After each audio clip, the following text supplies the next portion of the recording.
Okay, hai. Hari ni saya nak share pasal apa orang kata TDS EC meter. Uh, Kebiasaan saya tak biasa sebut benda ni dalam video-video saya masa saya buat bancuhan, penyediaan bancuhan saya. Macam semalam ni saya buat bancuhan tangki B dengan tangki A, calcinate dengan Yara-Terra 12-12-36 TE, Yara-Terra MGS dengan Yara-Terra Rexolin ABC. Tiga benda ni ikut sukatan dia saya dah masukkan ke dalam sini.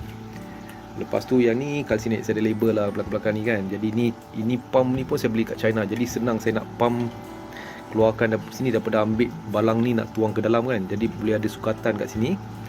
Tapi apa saya nak share pasal EC meter ni penting. Sebab masa saya dah share kan, sebab Yara-Terra mengatakan dalam panduan diorang, biasa kalau kita pakai produk diorang, dia kata EC dia kena 1.0 macam tu lebih lah, lebih kurang lah. Jadi saya pakai EC setting ni, kita tekan bawah ni, dia pergi kat EC setting. Kita boleh tengok bacaan dia. Okey, 992. Okey. Jadi lebih kurang tepat lah, plus minus 10 point tak apalah. Tapi yang ni bacaan yang diperlukan untuk memastikan bahawa pokok ni tak terlebih baja, tak terkurang baja. Jadi saya biasakan diri saya setiap pagi masa saya isikan baja ni ikut sukatan. Anda boleh perasan kan, kalau saya tengok tangki ni besar kan, tapi saya pakai 1, 2, 3. Maknanya yang ini 75 ml. 1, 2, 3, 75 ml saja. Saya ambil daripada tangki B, lepas tu ambil daripada tangki A, lepas tu saya tuang dalam sini. Lepas tu saya kacau, saya ambil isi meter. Kalau dia macam 800, saya akan tambah lagi sikit dua-dua ni supaya dia jadi macam dekat 100 macam ni. Jadi cara macam ni pun saya biarkan air, padahal masa saya dah mix tu saya kena tutup benda ni, jadi air takkan masuk. Jadi 1.0 akan diterima oleh semua tower ni. Okey. Tapi apa yang sekarang saya tengah buat, pokok-pokok saya cili tak banyak sebab semua saya dah cabut buang, sebab saya nak buat penyediaan baru untuk macam tower-tower cili baru ni kan. Yang ni pun dah muda-muda kan. Jadi masa time cili, pokok cili ni muda, kita tak boleh bagi baja yang tinggi, kita kena bagi baja yang rendah. Jadi apa saya buat, saya onkan air kat sini. Semasa pengaliran baja ni terus mengalir ikut dripping system. Masa dia dah 900, tadi 1000 pagi tadi, ngam-ngam 1000. Sekarang dia dah 990.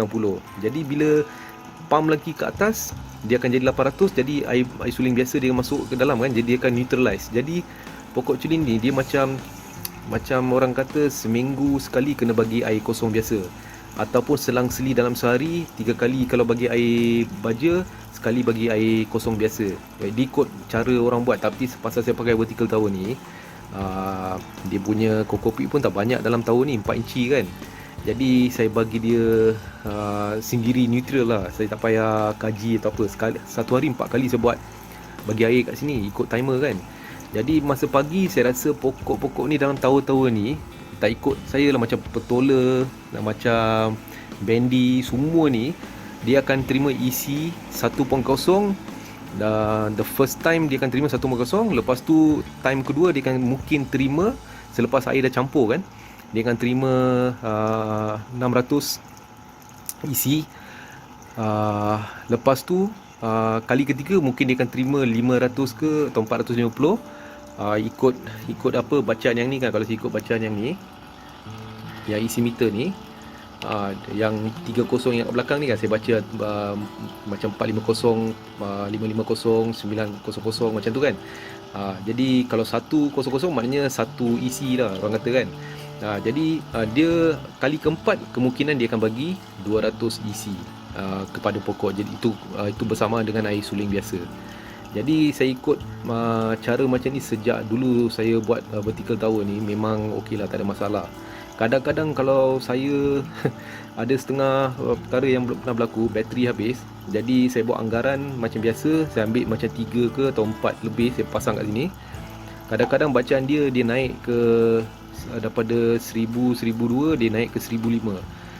Saya pun heran kenapa. Sebab selalu saya bagi benda yang sama saja. Sukatan ikut line yang ketiga kan, 75 ml. Tapi kenapa dia tiba-tiba rendah tinggi. Pasal air daripada Syabas, kalau kita ambil air biasa saja daripada Syabas kan, saya akan tunjuk sekejap lagi. Okey, katakan saya ambil air biasa daripada Syabas saja. Kita ukur dia punya isi Okey, ini air biasa daripada Syabas. Tadi saya ambil daripada sana ni kan. Okey, saya nak try lah tengok. Kadang-kadang bacaan dia lain Okey, saya tukar kepada isi. Saya buat bacaan dia. Anda boleh perasan tak 94, 92 kan? Okey, kadang-kadang yang ni okey. Jadi kalau saya bagi 75 ml dia memang okey. Tapi kadang-kadang apa yang berlaku, air suling ni kadang-kadang dia ada bacaan dekat 145, 200. Jadi keluaran daripada Syabas ni kadang-kadang kemungkinan isi dia tinggi, isi dia kurang, tapi dia tak apa orang kata ataupun bagi kesan sampingan kepada kita lah sebagai pengguna kan. Sebab ini apa yang Syabas keluarkan memang dalam keadaan yang baik, tak ada masalah. Untuk kita minum pun, ambil air pipe minum pun saya rasa selepas didih kan tak ada masalah kan, pakai filter ke apa. Tapi untuk pertanian ke pekebun ke yang ikut cara yang betul, kalau kita pakai isi meter, kadang-kadang kita heran. Kita biasa dah diberitahu 20 liter kena ada 75 ml katakan kan, ikut fertilizer ke bajet A bajet B yang mana kita beli kan, dia ada panduan dia. Jadi kadang-kadang kita ikut, kenapa isi ni tinggi, kenapa isi ni rendah. Itu pasal air yang kita dapat yang daripada pipe Syabas ni, kadang-kadang isi dia dah mula daripada 92, kadang-kadang dia lebih tinggi lagi, kadang-kadang 145, kadang-kadang 200 macam tu. Jadi pasal tu saya beli benda ni, tak mahal pun ni, kat RM14 macam tu saja. Kat Lazada, Shopee ke saya beli, dah banyak kali saya beli ni. 2-3 biji saya dah beli semenjak saya dah mula bertiga tahun ni. Jadi saya tak nak ambil risiko. Saya terus, bila saya letak 75, saya akan check. Kalau dia terlebih daripada 1,200, 1,300, saya akan keluarkan air tu daripada sini. Saya akan simpan dalam balang yang ni ke, ataupun dekat mana-mana. Sebab besok boleh guna air tu kan. Sebab dia baja lebih. Kenapa kalau kita pakai baja tiba-tiba yang lebih, nanti kita pelawa, whitefly, thrips, macam-macam serangga datang hisap orang kata bawah daun tu, nutrien-nutrien yang terlebih pump. Jadi macam pokok saya ni semua tak ada masalah dululah, tapi saya belajar secara pelan-pelan. Saya pastikan itu pasal pembajaan yang terlebih. Jadi kalau kita kontrol cara pembajaan kita, tak ada masalah. Okey itu saja nak share pasal isi meter dengan benda-benda lain. Alright, thank you, terima kasih.